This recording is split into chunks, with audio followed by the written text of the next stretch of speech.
Welcome back, everyone, to UNinvested, your guide to all things entrepreneurship, tech, and venture capital. As always, my name is Crockett Calloway. I'm Sahil Shah. And today we bring you a special edition of what we're liking to call UNinvested World Tour. Sahil and I have been traveling for quite some time. We're going all around the world, but in very different places.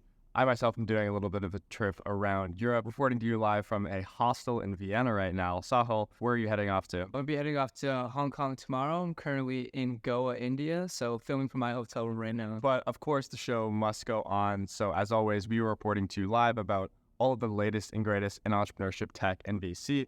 This week and last week, very important developments in the world of social media, most importantly with the emerging app, as I'm sure many of you know, Threads. Sahil, what kind of background can you give me on Threads? Basically, Threads, the simplest one to break it down is it's Instagram's version of Twitter. Mark Zuckerberg decided to go ahead and launch this new platform. Unlike Reels that competed with TikTok, he launched Threads, which is a standalone app which gained 100 million users in 5 days, which is unprecedented growth. Quick comparisons for ChatGPT gained that many users in 2 months. TikTok took 9 months. Instagram itself took 2 years and 6 months.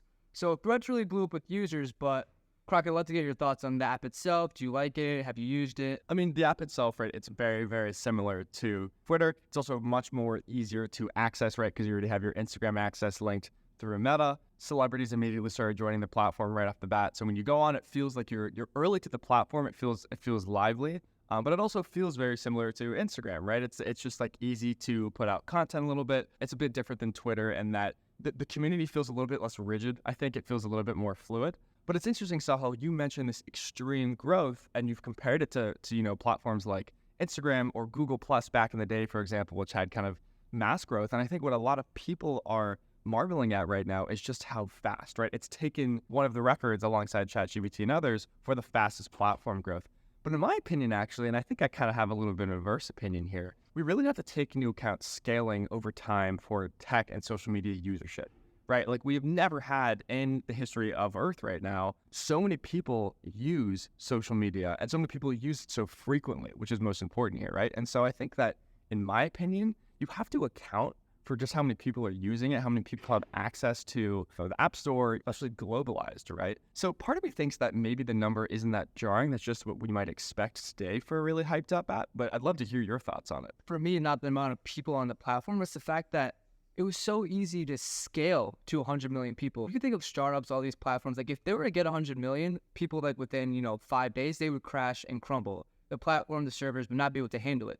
Instagram seamlessly, obviously Mark Zuckerberg has an army of software engineers, probably can put 200,000 people on Threads within the day, but the fact that it was able to scale this easily, integrate into Instagram and not have any problems, any time down, it's very interesting to me. So 2 questions for you here, Sahil, and I'd love to get your thoughts on it. My first question for you is, do you think the hype is real? Is it overrated? Is it going to fade and plateau? And my second question is, the big question we're all asking is who is going to win the battle between Threads and Twitter? What are your thoughts on both? First, I thought Twitter was done for. Obviously, I'm an avid Twitter user, probably spend hours every day on it. So I thought when I saw Threads, I'm like, okay, Twitter is done for. There's too many bots. Threads is actually real people because there's less bots on Instagram. It's linked to your Instagram account, much more verified system to get accounts on. But as I've used Threads, I'd say like the content is not the same. And I wonder if all these Twitter users migrate over to Threads or this will be whole new communities leaving Twitter intact in itself. But one other aspect I found really interesting was the censorship and the data privacy of Threads.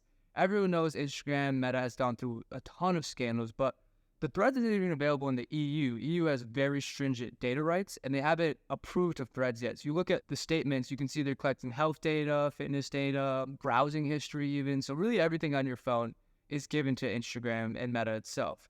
And then another aspect is the censorship of Threads. Funny enough, I was looking on Twitter and I saw a post where people were trying to post the same things they posted on Twitter to Threads, and it wasn't uploading. And they found that it was because they had Ukraine and Russia within the same post.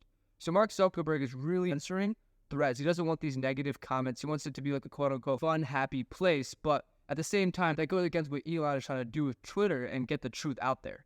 And, we've also seen, Sahil, on that same note, right, that the two founders here, Zuckerberg and Musk, they're very aware of that issue with censorship and data privacy and data scraping. So much so, in fact, that this last week we saw an update in Twitter right? Where they actually reduce the number of tweets that you could make a day, right? Depending on how many followers you had and your verified status, because so many people have been going on these platforms and scraping them, externally to understand user statistics and user behavior and user keywords that people are putting in all the time, right? And so I'm curious to see if Threads is going to follow and either reduce some of those privacy concerns, right? Maybe like uncheck some of those boxes that you unknowingly check off when you do the terms of service, or make some privacy update on that end. I think it's interesting right now, right? Everyone's obviously, their mind is all in this like potential MMA fight that might happen between Zuckerberg and Musk. I think that is very much emblematic of what is going on here, right? Like Threads and Twitter are going to have to go round for round with these updates, if you will, as corny as it is, ultimately to kind of understand who is going to pull ahead, who is going to plateau first. I think there's also a lot of speculation that these two apps can't coexist, Saho. And I'm curious to know what your thoughts are there. If it's a matter of one beating out the other and another app getting eliminated, or if they're going to coexist, one just much higher than the other. I fully think that these two apps will coexist. I mentioned earlier, I do think Twitter has a base of users. It has all these, quote unquote, Twitter influencers, whether that be news reporters, social media influencers. The venture capital space is very big on Twitter. Very hard to migrate your whole following to a different platform. So those like people, those top brands are going to remain on Twitter and keep their following. And I do think Threads and Twitter, I feel some of the more branding aspects, Instagram type of stuff, will be on Threads, whereas the real news, the uglier side of life will remain on Twitter. So I will think they will both coexist, but kind of diverge into their own niches in some regard. You're saying kind of baseline, Threads is still going to remain loyal to Instagram's component of outward pushing, not news, but more so just kind of personal content and thoughts. And Twitter is going to be breaking news, breaking personal takes on news, much more kind of rigid and tangible information about the world at hand, right? That is going to be kind of the signifying difference. Exactly. That's what I really think it is. But it'll be interesting to know because obviously, as we've been reading, Elon talking about suing Threads over copying Twitter, essentially. Look, in the coming weeks to follow, right, we're going to have to stay keen on what privacy updates look like on both platforms, what the founders are both doing. I think also what's going to be important is watching what the teams do on both sides, right? We've seen that in recent months. Twitter has lost a lot of employees over concerns about Musk's direction with the app. We haven't seen as much information on Meta and Threads. Then again, maybe their privacy about their employee concerns is a little bit different, so maybe that information just isn't entirely public. These are a lot of different stats that we're going to have to be watching over the next couple of weeks. But with that being said, we'd always love to hear from you, the audience, as well, about what your thoughts are. So feel free to drop us a thread post, drop us a tweet, drop us any information or comment on YouTube, LinkedIn, Instagram, the rest. I think this is still a developing story, and we'll definitely be updating with a part 2 soon. Definitely. Well, as always, my name is Crockett Calloway. I'm Sahil Seth. And this has been UNinvested. Thank you. This is a personal video. Any views or opinions represented in this video are personal and do not represent those of people, institutions, or organizations we may or may not be associated with in a professional or personal capacity. The views expressed are for entertainment purposes only and not to be misinterpreted as actionable investment advice.